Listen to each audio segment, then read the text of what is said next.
ಎಲ್ಲರಿಗೂ ನಮಸ್ಕಾರ. ಪೂಜಾಸ್ ಕನ್ನಡ ಪಾಕಶಾಲೆಗೆ ಎಲ್ರಿಗೂ ಸ್ವಾಗತ. ಬನ್ನಿ ಇವತ್ತು ಪನ್ನೀರ್ ಮಸಾಲವನ್ನು ಯಾವ ರೀತಿಯಾಗಿ ಸಿಂಪಲಾಗಿ ಮನೇಲಿ ಮಾಡ್ಕೊಳ್ಳೋದು ಅಂತ ಹೇಳಿ ನೋಡ್ಕೊಣ. ಅದಕ್ಕಿಂತ ಮುಂಚೆ ಯಾರೆಲ್ಲ ನನ್ನ ಚಾನಲ್ನ ಸಬ್ಸ್ಕ್ರೈಬ್ ಮಾಡಿಲ್ಲ ದಯವಿಟ್ಟು ಸಬ್ಸ್ಕ್ರೈಬ್ ಮಾಡ್ಕೊಂಡು ನೋಡಿ. ದೊಡ್ಡ ಪನ್ನೀರನ್ನು ತೊಗೊಂಡಿದ್ದೀನಿ ನಾನು. ಅದನ್ನ ಸ್ಕ್ವೇರ್ ಆಕಾರವಾಗಿ ಈ ರೀತಿ ಕಟ್ ಮಾಡ್ಕೊಂಡಿದ್ದೀನಿ.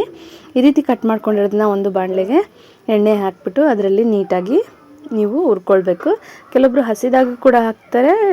ಈ ಥರ ಬೇಯಿಸಿ ಎಣ್ಣೆಯಲ್ಲಿ ಫ್ರೈ ಮಾಡಿ ಹಾಕೋದ್ರಿಂದ ಇನ್ನೂ ತುಂಬಾ ಚೆನ್ನಾಗಿರುತ್ತೆ ನೋಡಿ. ಅದೇ ಪನ್ನೀರ್ ತೆಕ್ಕೊಂಡಾದ್ಮೇಲೆ ಅದೇ ಕಡಾಯಿಗೆ ನಾವು ಒಂದು ದೊಡ್ಡ ಈರುಳ್ಳಿಯನ್ನು ಹಾಕ್ಕೊಳ್ತಾ ಇದ್ದೀನಿ ನೋಡಿ. ಈ ಥರ ಒಂದು ದೊಡ್ಡ ಈರುಳ್ಳಿ ಹಾಕ್ಕೊಂಡು ಹಾಗೆ ಒಂದು 2 ಟೊಮೆಟೊವನ್ನು ಹಾಕ್ಕೊಂಡಿದ್ದೀನಿ.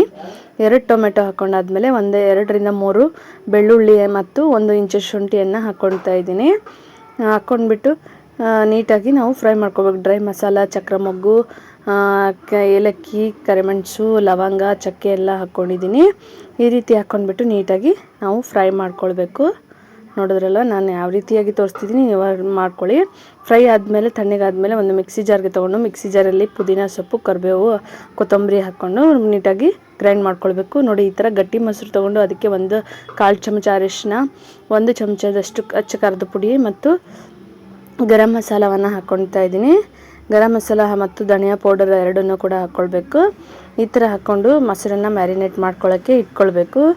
ಇದು ಆದಮೇಲೆ ಇದನ್ನು ಮ್ಯಾರಿನೇಟ್ ಆಗೋವರೆಗೂ ಒಂದು ಕಡಾಯಿಗೆ ನಾವು ಸ್ವಲ್ಪ ಎಣ್ಣೆಯನ್ನು ಹಾಕ್ಕೊಂಬಿಟ್ಟು ಇದಕ್ಕೆ ಡ್ರೈ ಮಸಾಲೆ ಎಲ್ಲ ಹಾಕ್ಕೊಳ್ತಾ ಇದ್ದೀನಿ. ಈ ಥರ ಹಾಕ್ಕೊಳ್ಳೋದ್ರಿಂದ ನಿಮ್ಮ ಪನ್ನೀರ್ ಮಸಾಲ ತುಂಬಾ ಫ್ಲೇವರ್ಫುಲ್ಲಾಗಿ ಬರುತ್ತೆ. ಈ ಥರ ಫ್ರೈ ಆದಮೇಲೆ ಒಂದು ದೊಡ್ಡ ಈರುಳ್ಳಿಯನ್ನು ಸಣ್ಣದಾಗಿ ಕಟ್ ಮಾಡ್ಕೊಂಡಿದ್ದೀನಿ.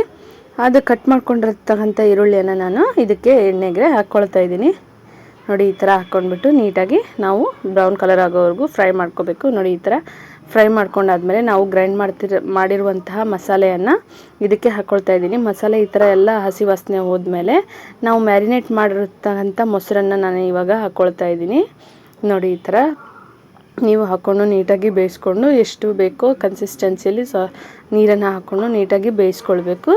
ನೀಟಾಗಿ ಬೆಂದಾದಮೇಲೆ ಲಾಸ್ಟಲ್ಲಿ ನಾವು ಮಾಡಿರ್ತಕ್ಕಂಥ ಪನ್ನೀರನ್ನು ಹಾಕ್ಕೊಳ್ತಾ ಇದ್ದೀನಿ ನೋಡಿ. ಈ ಥರ ಪನ್ನೀರನ್ನು ನೀಟಾಗಿ ಮಾಡಿಕೊಂಡು ಲಾಸ್ಟಲ್ಲಿ ಕಸೂರಿ ಮೇಥಿಯನ್ನು ಹಾಕ್ಕೊಳ್ತಾ ಇದ್ದೀನಿ.